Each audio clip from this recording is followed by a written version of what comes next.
എറണാകുളം പെരുമ്പാവൂരിൽ പോലീസ് ഉദ്യോഗസ്ഥർ ചമഞ്ഞ് എക്സൈസ് ഉദ്യോഗസ്ഥർ പണം തട്ടിയ സംഭവത്തിൽ കൂടുതൽ ഉദ്യോഗസ്ഥർ ഉൾപ്പെട്ടിട്ടുണ്ടോ എന്ന് പരിശോധിക്കും. 2 എക്സൈസ് ഉദ്യോഗസ്ഥരും കൊലക്കേസ് പ്രതിയും അടക്കം 4 പേർ കേസിൽ അറസ്റ്റിലായിരുന്നു. കൊലക്കേസ് പ്രതിയായ മണികണ്ഠൻ ബിലാൽ എന്നയാൾ ഇൻഫോമർ ആണെന്നായിരുന്നു എക്സൈസ് ഉദ്യോഗസ്ഥരുടെ മൊഴി. സംഭവത്തിൽ ഉദ്യോഗസ്ഥരെ ഇന്നലെ സസ്പെൻഡ് ചെയ്തിരുന്നു.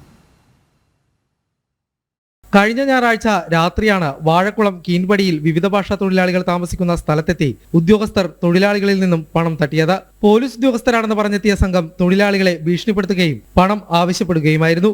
56,000 രൂപയും 4 മൊബൈൽ ഫോണുകളും തൊഴിലാളികളിൽ നിന്നും പിടിച്ചു വാങ്ങിയിരുന്നു. സംഭവത്തിൽ 2 എക്സൈസ് ഉദ്യോഗസ്ഥരടക്കം 4 പേരാണ് നിലവിൽ പോലീസ് പിടിയിലായിട്ടുള്ളത്. Kunnathunad excise preventive officer Saleem Yusuf, commissioner സ്ക്വാഡിലെ ഉദ്യോഗസ്ഥനായ സിദ്ധാർത്ഥ്, ഇവരുടെ കൂട്ടാളികളായ മണികണ്ഠൻ ബിലാൽ, വിപിൻ എന്നിവരാണ് പോലീസ് പിടിയിലായത്. ഇതിൽ മണികണ്ഠൻ ബിലാൽ എന്നയാൾ ഇടത്തല പോലീസ് രജിസ്റ്റർ ചെയ്ത കൊലപാതക കേസിലെ പ്രതിയാണ്. ഇൻഫോർമർ എന്ന നിലയിലാണ് തങ്ങൾക്ക് മണികണ്ഠൻ ബിലാലുമായി ബന്ധമെന്നാണ് എക്സൈസ് ഉദ്യോഗസ്ഥർ മൊഴി നൽകിയിട്ടുള്ളത്. പണം തട്ടിയ സംഭവത്തിൽ കൂടുതൽ എക്സൈസ് ഉദ്യോഗസ്ഥർക്കും പങ്കുണ്ടോ എന്നാണ് പോലീസ് പരിശോധിക്കുന്നത്. മുൻപും ഇവർ സമാനമായ രീതിയിൽ പണം തട്ടിയിട്ടുണ്ടോ എന്നും അന്വേഷിക്കുന്നുണ്ട്. പണം നഷ്ടപ്പെട്ട ആസാം സ്വദേശി ജോഹീറുള്ള നൽകിയ പരാതിയിലാണ് പോലീസ് അന്വേഷണം നടത്തിയതും എക്സൈസ് ഉദ്യോഗസ്ഥരെ പിടികൂടിയതും. വിവിധ ഭാഷാ തൊഴിലാളികളായതിനാൽ ഇവർ പരാതിയുമായി എത്തില്ലെന്ന കണക്കുകൂട്ടലിലാണ് എക്സൈസ് ഉദ്യോഗസ്ഥരും സംഘവും പിടിച്ചുപറി നടത്തിയത്. സംശയം തോന്നിയ വിവിധ ഭാഷാ തൊഴിലാളികൾ ഉദ്യോഗസ്ഥരുടെ CCTV ദൃശ്യങ്ങളടക്കമാണ് പോലീസിന് പരാതി നൽകിയിരുന്നത്.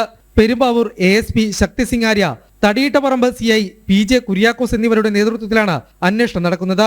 കേസിൽ പ്രതികളായ 2 എക്സൈസ് ഉദ്യോഗസ്ഥരെയും ഇന്നലെ സസ്പെൻഡ് ചെയ്തിരുന്നു. ജനം, കൊച്ചി.